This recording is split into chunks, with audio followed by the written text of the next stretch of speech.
Started. Welcome to the House at Rossville. Today we have Jason Fenwick, which has been on our program several times. He's actually starting a boot camp. You know, it's good to get started off in the new year, starting a business. If you have an idea to start a business, he's great background as far as business is concerned. He's my business advisor. That's how we kind of met.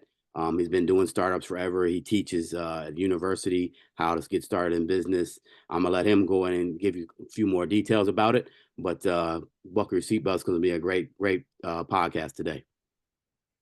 Aziz, thanks for having me on, Chief. I appreciate, as always, the time and opportunity to discuss something that's near and dear to my heart, which is businesses in our community. I think the last vestige of civil rights is economics. We're going to talk next show about what's happening politically and how to impact business. But the biggest thing that we can do to impact the community is to, I believe, impact businesses in our community and be in the position to hire people, fire people, promote people, own things. And I've pretty much dedicated my whole career to that for the last 30 some odd years. So I'm pretty excited about this, having this discussion with you today. Likewise. And it's always something, people always ask how you get started in business. Can you show me this, so on and so forth? And, the best way is to get it from an expert like yourself that help people start businesses. One of the things is, I always jokingly say, business and sex, everyone thinks they're naturally good at, but they don't have anything to compare it. With business, you do, whether or not you fail or not. Everyone thinks that a lot of businesses fail because of lack of capital. For the most part, that's not the case. Capital may be the symptom that they see, but there's something else going on that's preventing them. Either they're not managing the capital well, or it's preventing them from attracting capital. Because unlike any other period of time in the world, there's more capital out there today than there are good business deals. And I always say that there are only 3 reasons why you're not getting funded. The first reason is your idea sucks. It is what it is if the idea sucks. The second reason is your package sucks, meaning you didn't put it together. A lot of people in our community don't understand how to put the package together, who to put it together. They go online and they find these different things that really aren't helping them. And then the third reason is they suck. You suck. You're just not coachable. You're not presenting it in the right fashion. And so a lot of times what I see in our community is rather than swing for the fences with a truly great idea that will, upend the market, we tend to focus on things that are kind of tried and true. None of which these are a problem, but doing lashes, doing hair, opening a restaurant, there's nothing wrong with any of those. What I'm more talking to is a person that wants to establish a new idea, a new business. And that's a whole different ball game. I got my start 30 years ago in the 1990s. I started in corporate finance with a major Fortune 25 company. Then I moved to marketing and sales and went to law school. And in law school, I went over to the business school because I knew I didn't want to be a lawyer full time. I wanted to own my own businesses just to see what opportunities were there. And back then they had a big giant board like what you see behind me, like that whole width. And in the corner was a little dinky post for venture capital. Nobody knew what venture capital was, so nobody was applying for it. I read it and said, this is what I've been looking for. I just never had a name for it. And ended up calling them, and they were like, well, you're a law student. We're hiring, MBAs and, PhDs in business and accounting and things like that. And I said, well, I got, 5 years of work experience in corporate finance, marketing, sales. I mean, I have the equivalent or more at that point of an MBA. And I also have I'm in law school, so you need someone to do the research on the patents and review the agreements and all that stuff before you send it out to outside counsel. It can save you money. So they agreed with that, and I ended up having to get an exemption from the dean of the law school, which the law school I went to is a top 20 law school. Actually, we're number 19 in the nation. And uh, the dean at the law school is like, what is venture capital? I had to explain to him. He Yeah. had no idea what it was back in 1995 because it wasn't on the front page. It wasn't on in the Wall Street Journal. That people didn't know that they were the guys behind the scenes, and it hadn't been published pretty much. And so back then, my job was to read uh, all of the business plans that came in for funding and make a recommendation about which ones we should consider. And so every week we'd have a meeting. We actually have two meetings, one meeting to look at new businesses to fund and another meeting to discuss businesses we already funded. And my job was to review and recommend which businesses to fund. And in doing that, I've read in the last 30 years, I've read over 10,000 business plans. I mean, I've been doing it all this long. Now I currently teach at the University of Miami's law school, their startup business plan, and their startup business course, and I also teach at the University of Miami's business school. And so, as well as doing what I normally do, with my firm, Windsor, Wyatt, and Ward, in terms of a business advisory and acquisition firm. So I've been doing it for 30 years, read over 10,000 business plans. And in doing that, I discovered trends, and so I back then started teaching the course on how to do on the startups. And they had me literally go to the university and teach professors.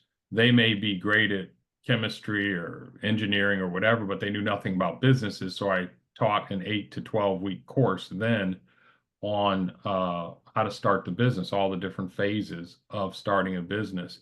I've continued that to this day. It's not 8 to 12 weeks. We've now condensed it down to 6 weeks. And what I've done is I've looked at all the things that contribute to the failure of a business and, tried to teach people what to avoid. And so in it, one of the first things, which is listed number 5 on this, which is I have a seminar I call the top 12 reasons business startups fail. And so as part of it, you're going to learn, well, what are the top 12 reasons that startups fail? 98% of startups will fail in the first 10 years, leaving their founders to wonder why. And so after 25 plus years of analysis, I created this list of things that we were continually seeing. Now, if you don't do these 12 things, are you automatically going to succeed? No. But what I figured out is about 90+% of the failure is based on these 12 reasons. And so I go into detail on, hey, before you get started, here are all the pitfalls, because if you know where the potholes are, you can avoid them, and just with simple questions. And so that's a big thing. The other thing is, if you scroll back up,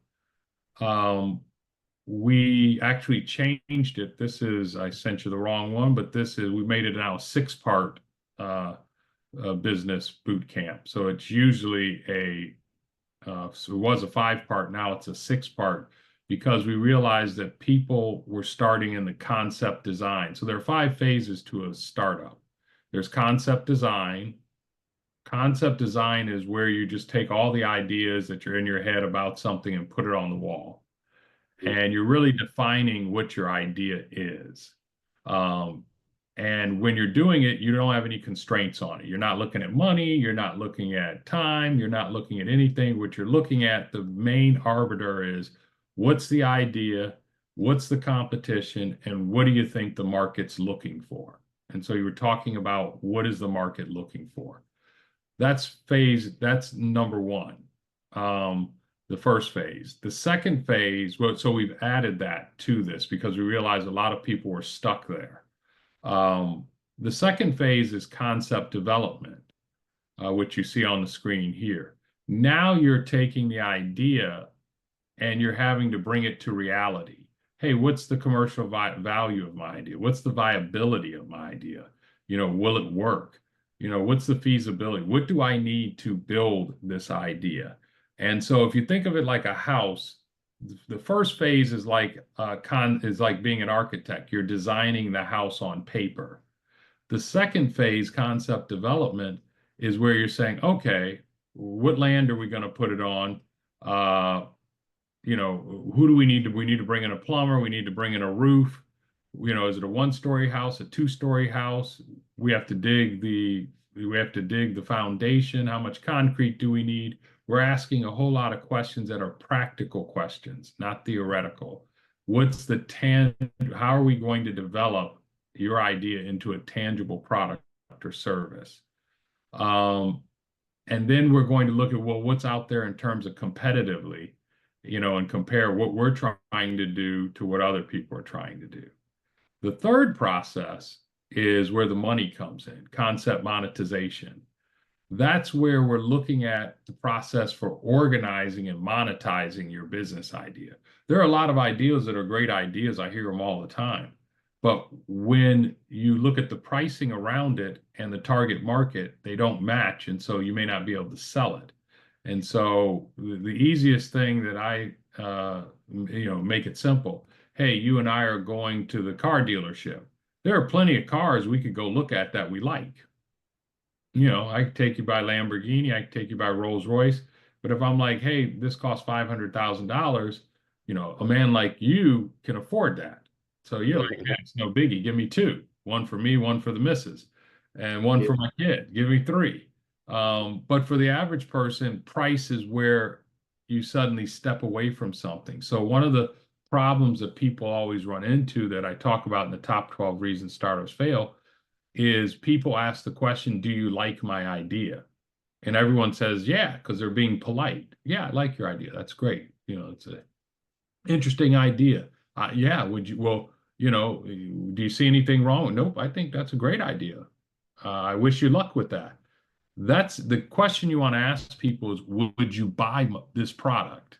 So after you ask them, hey, do you like my AirPods? Let me see if I can get that in there. Great. Really? Okay, you like them? They're $329. Would you like to buy this pair right here, right now? That's going to shrink everyone, including your grandmother, down to a narrow niche. And so you got to figure out, and we help you do this, how are we going to monetize this idea?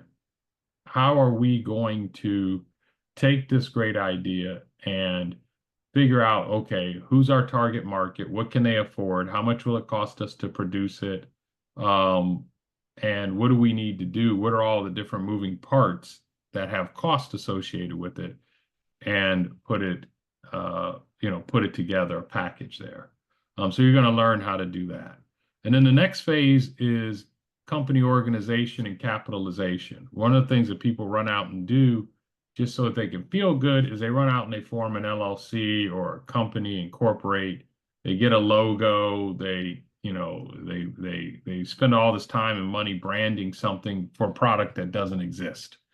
And so we're giving it to you in the order that you should be going through it.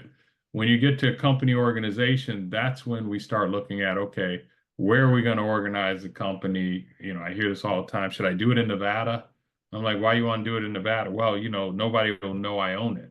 Well, are you hiding from somebody? Who cares if they know where you own it? There's additional to incorporate. So a lot of people are selling this online, like, oh, incorporate Nevada, $3,000 or $5,000. And I'm like, well, one, you can incorporate Nevada much cheaper than that. But two, now you're opening yourself up to another jurisdiction that has high fees. Well, maybe I should incorporate in Delaware. Nothing wrong with Delaware. Why you want to do that? Well, that's where all the big boys are. And I'm like, well, when you become big, you can transfer your LLC, you can transfer your company up to Delaware. But Delaware, the reason they don't have the reason they don't have income tax for its citizens is the fees they charge all these big boys to be incorporated up there. And so you don't want to do that until such time. I tell people, okay, let's do it in your home state, wherever that is, as long as there's not any major impediment. But company organization is not only organizing it from an entity structure and figuring out what's best, but also organizing it from the team structure, creating an operational plan, looking at, learning how you negotiate with potential partners and investors, learning what do you need to capitalize your company, which is a fancy way of saying raise money, um, and get in there and figure out how you need to do that, what you need. Oftentimes people don't know the process for doing it, and they don't know the language for doing it. And they don't have the tools to do it. What do I mean by that? So you have to understand the people who would give you money, because not all money is good money. Meaning, if I have a tech deal and I'm talking to a real estate investor, he's going to ask questions through the lens of real estate because that's what he knows. He may not understand the answers that I give or that the founder gives because it's tech. It doesn't match real estate financially. And so he may think it's a bad deal, where in reality, it's just a different language. It's like talking German and Japanese. You're just not understanding. Doesn't mean it's a bad deal. And conversely, you may have a tech guy who's trying to do a real estate deal, and you got to kind of educate him. What we teach people is, hey, it's better to match. It's better to match. We help you match your investors. So if it's a tech deal, we try and find someone who's in tech. If it's a real estate deal, we try and find people who are, we teach you how to look at that. We also teach you what the language is for those particular people who are looking to invest. What are they looking for? All too often, people, when they present for, raising money, and they're lay people, or they don't know what to do, they haven't had professional advice, is they speak from I would like this, we need this, I. You really want to focus on the other person. You want to focus on the customer or client and the investor. This is what our customer is looking for. This is what our target market is looking for. This is what they're looking for. And this is what we are offering you as an investor. All too often, I get to the end of a pitch, someone pitches me, and I'm like, okay, if I give you what you're looking for, the money you're looking for, what do I get? And they're like, what do you mean? And I'm like, well, you don't think someone's going to give you $1 million, $2 million, $5 million, and what am I getting?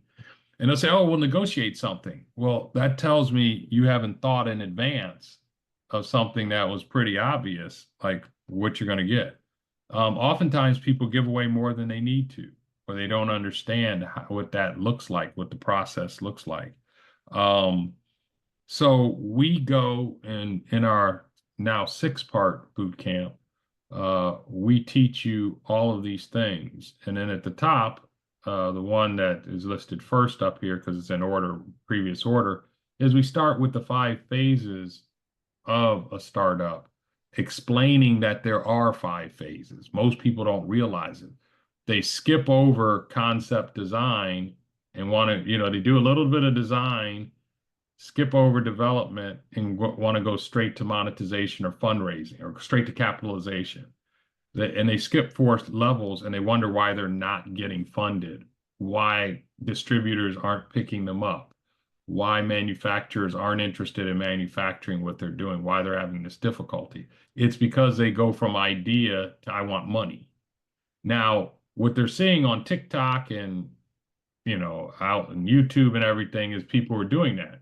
And maybe there are people who are doing it who've done it before multiple times, but they may not be articulating that they're following a certain recipe or formula.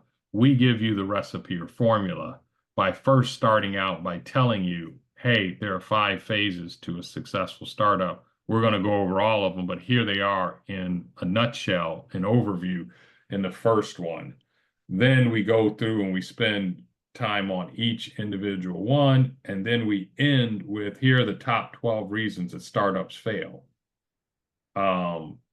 so that you don't make these mistakes. and it's kind of a recap of everything. We do that in a 6-week course. We have one starting in mid-January for our beginning of the year. We normally charge $9.97 for that. I'm the person who teaches it. We do it via Zoom. This one says Wednesday nights, but we've changed it to Tuesday nights. But if you email me, I'll send you the most recent one. And we have a 2-part. It's $9.97 if you just want to attend the classes. If you want to, so that's Tuesday. We've changed it so that there's one on Tuesday and there'll be one on Thursday. The one on Thursday is a group session. It's $14.97. That if you want to come on with your idea specifically and have a group discussion, like this week we talked about concept design, you come on and whoever tunes in the group in that cohort, we talk about their ideas and specifically. So the Tuesday session is teaching it to you. The Thursday session is applying. Sorry about that. Is applying it. And so we're going to be starting that in mid-January. It'll run 6 weeks. And generally we have a cohort of 20 to 30 people. We keep it manageable.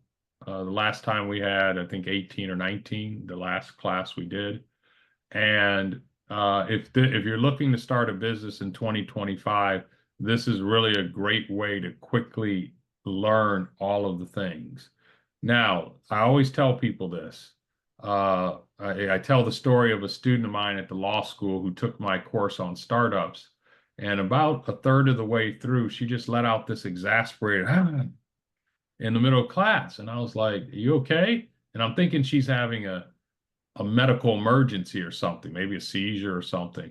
She goes, no. I'm like, what's the problem? She goes, I thought this would be easy. I said, you thought what would be easy? I thought starting a company would be easy. And what you're telling me is it's difficult. Like, well, I'm not telling you it's difficult. I'm telling you what the reality is. So there are a lot of people out there that will tell you, hey, take my course. It's easy, this, that. I'm not that person. I'm the person that's going to tell you the reality of it because I'm the person who stood between you and getting funding. Yeah. Remember, I was the gatekeeper. I'm the one who read your business plan and said yes or no. I'm the one who took your idea into the room and said, hey, I recommend we fund these people. And then here are all the issues, here are all the opportunities, and here's what we would need to put in place in terms of systems, sales system, marketing system, operational system, whatever, at this company in order for us to get a 6x return, a 600% return on our money.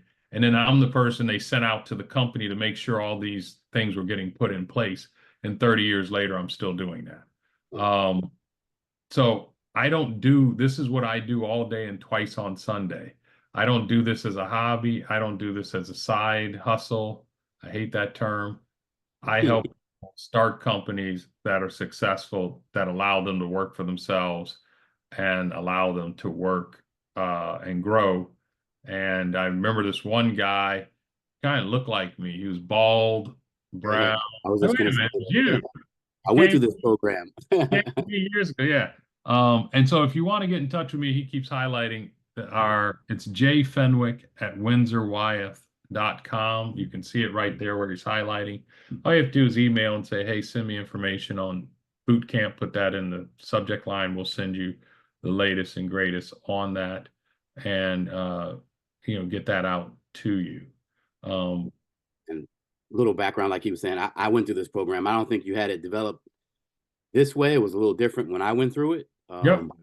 I sat in rooms, as Jason is saying, I sat in rooms where he has talked to people specifically, and some people get offended. And he's straightforward. He's very straightforward. He's going to tell you, hey, this is good, it's not good.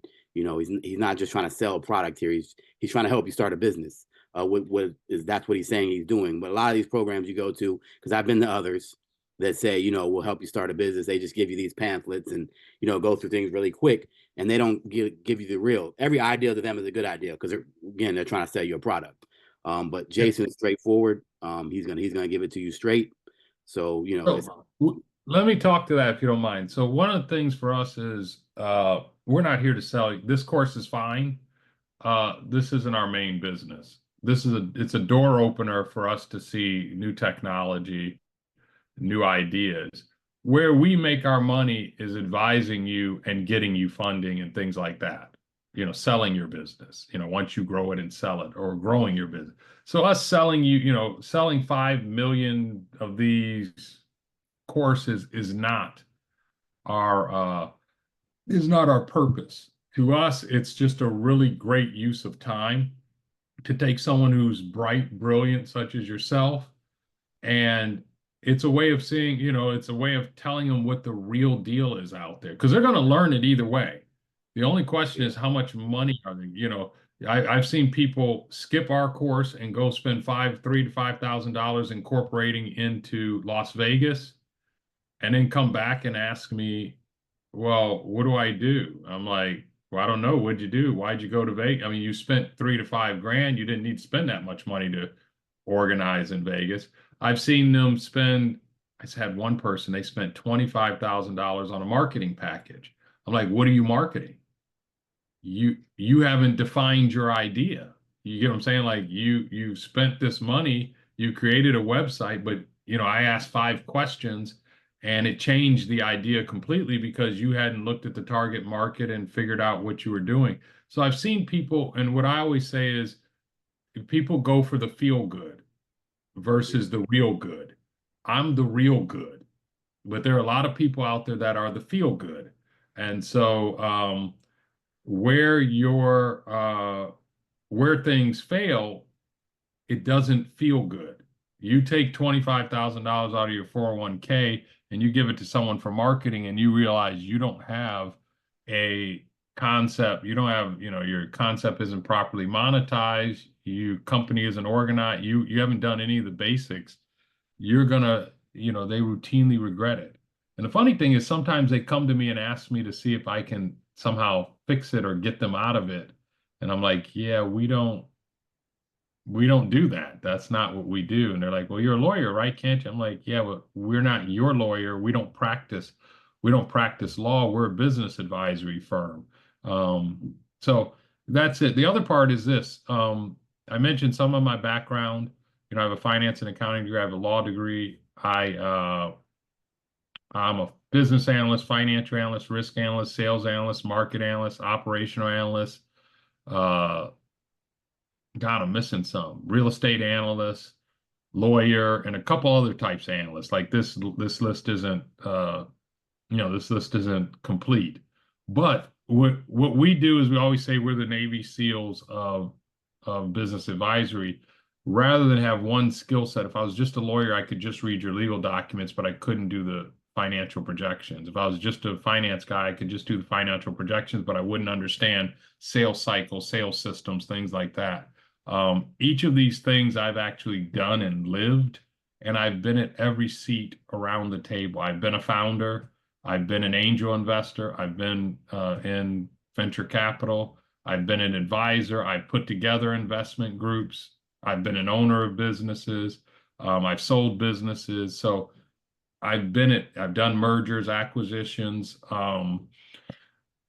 joint ventures. I've done literally every stage, every seat at the table. And that's the benefit and strength. And so some of the things that we may recommend, like someone may sell you on a marketing program. Like, well, you really can't do a marketing program till you figure out your sales cycle, your sales program.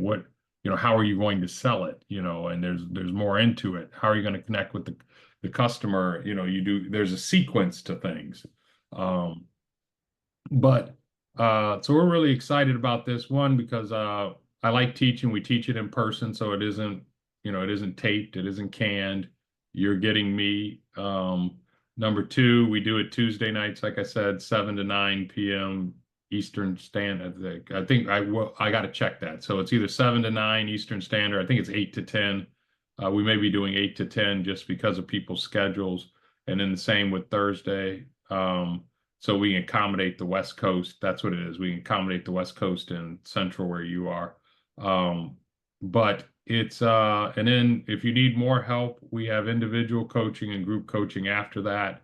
Like I said, we do full service advisory and we do our business advisory program, which is we just help you in terms of business coaching and that type thing, meeting with you on a weekly or bi-weekly basis. So Quick, that's what I got. That's, quick question and that's the importance, I think, of building the businesses. for sure. And quick question for you, because I know this, because what I always come across is this right here. So people will go suggestions for people that have already done this. They started their company, they went got an LLC, and now they're hearing about your course. And some people are like, well, I already started, maybe that's not a good fit for me, so on and so forth. What's your advice for those guys? If you start an LLC, you have a bucket with nothing in it. Starting a company, filing the paperwork to start a company doesn't actually start the company. It just legally creates the company. So it's the equivalent of having what appears to be a car with no engine. The sales plan is the engine. The operational plan is the engine. I can go to a junkyard and see a car or go somewhere and see a beautiful car, but it has no engine. All of this stuff is the engine. And so that's the part they don't understand. So I get that all the time. And I'm saying, hey, if you don't have when you end this, you should understand how to create a sales plan, how to create a marketing plan, how to create an operational plan, how to negotiate with potential investors, distributors, strategic alliance partners. You would know what strategic alliance partners are. Most people don't know that. You would have a further understanding of when you say, oh, I'm going to sell online. You don't realize there are like 4 or 5 different ways to sell online. I'll be like, which one? But when the person's just selling a course, they're selling the course, and as you say, it fits everything. We don't tell you. We're going to tell you there's feel good and real good. We're going to tell you what reality is. Reality isn't always feel good. And we're going to tell you the common mistakes that people do that get them, that make it so that they don't get funding. You got to remember, I was the guy on the other side that was deciding who got funding, which is probably pretty important. I was a guy on the other side that said, who got distribution? What do we need? Who got resources? And so I've been in the rooms having those direct conversations, and I've been doing it since it wasn't popular. See, now it's popular. I just went to a Shark Tank, what they're now calling a Shark Tank. We used to call investor breakfasts, and we had them at private clubs. Nobody even knew they existed. If you were in the club at the time, you wouldn't have known we were doing it. That's how small and private it was. But now it's on TV. They were having one, and someone invited me to it. I took one of my students, and at the end of it, he said, which one do you vote for to win? I said, we didn't vote this way. He said, what do you mean? I said, what they're doing is they're giving away a prize that's something close to nothing that, sounds good.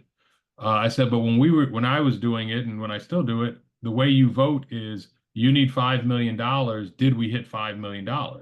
Or did we have 8 million people who were willing to give you $8 or $10 million because we had, instead of having 5 people giving you 1 million, we had 8 people willing to give you $1 million. That's how we knew who had a better idea. If you needed 2 million and you only got 200,000, that's how we knew who lost. There was no win or lose in the sense of feel good stuff. The people who were judging, there were no judge. The people who were judging, it was just a room full of people who were going to write a check. And so now, at this particular one I went to, and the last probably 4 or 5 that I've gone to outside of the industry, the people who've been judges have never started a company. Mm. They're people that, they're administrators of this or that. And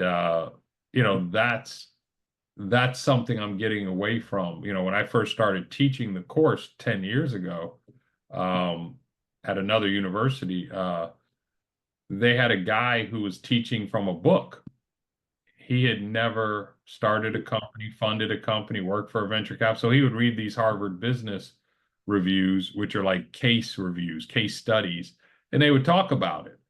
Well, that's different from writing a check. Like I had a founder come in, he was a buddy of mine to my class. I bring in speakers, and he was making $300,000 at a major law firm. This would have been like 15 years ago. His wife, he's married with a young child. Wife doesn't work. Comes home one day, says, "I want to start this business." Wife says, "Okay." He's making 300 grand and been making it for a while, like 10 or 12, whatever. First year of business, $28,000. Second year of business, 30,000. Third year of business, 31,000. Fourth year, he's now a millionaire. But I said, so the question isn't what is he doing now? He's very successful now. I always take people back to when they start. I said, what was the conversation with your wife like? Because she never picked up a job. She didn't start working. They went from 300,000 in limited savings down to 28,000. What's that like? Tell me about that. Because that's the road to entrepreneurship, and that's the thing that nobody's selling, that you're going to have to grind this thing out before you see success. So anyway, We're gonna hop off here. I want to recap because, like I said, I've been through the program. So Jason's on here. Obviously, all the people that we bring on here, we've used or we've partnered. We've done business together. So he's trusted, and I know what he brings to the table. So all of these steps right here, even though the class may cost you 1,500, you're going to save thousands, maybe hundreds of thousands, depends on what your business would entail. Because if you get to all of these steps, and by the time you get to the company organization part, if it's not feasible for you, whatever service product or that you're thinking about, it doesn't make sense, then he's going to tell you that. He's going to say, hey, we have to do something different here. And so you initially saved a bunch of time and a bunch of money, which is huge. And that's the kind of mindset you want to be in if you're an entrepreneur. Whether you love your idea or not, doesn't matter. Can you make money off of it? That's why we're here. That's what I do. The quick thing, one year I just kept track of the number of ideas that within the first 4 to 10 minutes, I had figured out that idea wasn't going to work. And so I had these initial consultations, and for whatever reason, I just kept doing it. I just kept what's the word I'm looking for? I just kept a tally. Okay. By November, it was like $2.5 million. I had one friend that was in it for like 300 or 400,000. I got a call late at night, and I was like, "Everything okay with the wife and kids?" "Yeah, my wife wants you to call." He had invested money in this idea, never took off. I said, "Why didn't you come to me sooner?" Within the first 10 minutes of talking to me about it, I'm like, "Dude, that's not going to work. The economy shifted. People aren't buying that anymore because the economy tightens up. When things are loose, people buy a whole bunch of stuff. When they tighten up, they don't." And he said, I said, "Why didn't you come to me earlier?" He goes, "Well, I was concerned about what it would cost." I said, "Well," he said, "What would it have cost me?" I said, "Well, it wasn't going to cost you 400,000. I said, "I figured this out just in this conversation. That's an initial consultation where we charge $450 for. So it isn't going to cost that." So, you get what I'm saying? Like, and I've had that multiple times where people are afraid. So we do this because we say, hey, if you go through this course and your idea is a good idea, you're going to get it. You're going to get help in developing it. If you go through this course and your idea is not as good an idea, or you haven't thought it out as much, then you haven't liquidated your 401k, taken your life savings and dumped it into something that in the end isn't going to work. So, and here's the thing: at the end of the day, which again, a lot of people don't have the mindset. You want to be an entrepreneur, but you don't develop the mindset to be one. That and any successful entrepreneur is going to tell you, you may have 100 ideas and 99 of them suck, but that one makes sense. So all these things that you're going to learn here, when you hit that one that makes sense, you're already going to know how to apply it, and you're going to know who to go Well, to help you. that's the other thing that most people don't realize is that the information that you're getting isn't for your particular idea, it's for any idea. That's right. You get what I'm saying? So you can apply it to your next idea. And the one thing that startups that people do in terms of uh, what am I trying? Entrepreneur people who they always have another idea. Yep. That's the part that is like, hey, this isn't rocket science. There's always another idea there. So pretty exciting. What I think I'm going to do, and hopefully you can do this afterwards, you can tell me, is we do have a QR code that I should have sent you that I can send you. Maybe your person can put it at the end if we send you the picture of it. Yeah. And that way they can just scan it with their phone, and it'll make all the sense in the world. Okay, we'll do that. You send it to me, and I'll have him when he posts the podcast here. I'll have him put that on there, and we'll have you, if you're saying January around that time, maybe early January, we'll have you back on, talk about it again. Recap. And I know we're going to talk about the election and the impact on business. I think we're looking at next month, right? Yeah, let's do next month. That'll be good. We all have emotions and feelings surrounding it. I kind of have a different take in the sense of I hear what everyone's saying, but in our community, we did very well when things clamped down. We owned more things. Things were very clear. I'll put it that way. And so if you look back at our greatest growth, it came during, ironically, the worst times in many aspects. So we'll get into it. I'm in the same deep on that. And so I have some things that might give people a little bit of hope. And but that hope is going to come with, get the grind together. Yeah. All right, well, cool. We appreciate it as always. Great information, and said we'll tune in next month where we talking about things about how we can I think how we can profit off of the situation. That's how I look at things. Whether it's bad or good, there's always a way to profit. That's it. The flip side of every disappointment, flip side of every issue is opportunity. Yep, absolutely. So we'll get into that. We have to figure out where the opportunity lies and be positive. We're going to help you guys do that. We're going to help you guys realize that. So tune in next month, and then again, if you need to reach out, his information is here. We'll have a QR code that you can scan and send him some emails, ask some questions, so on and so forth. So as always, Jason, appreciate you, and we'll see you next month.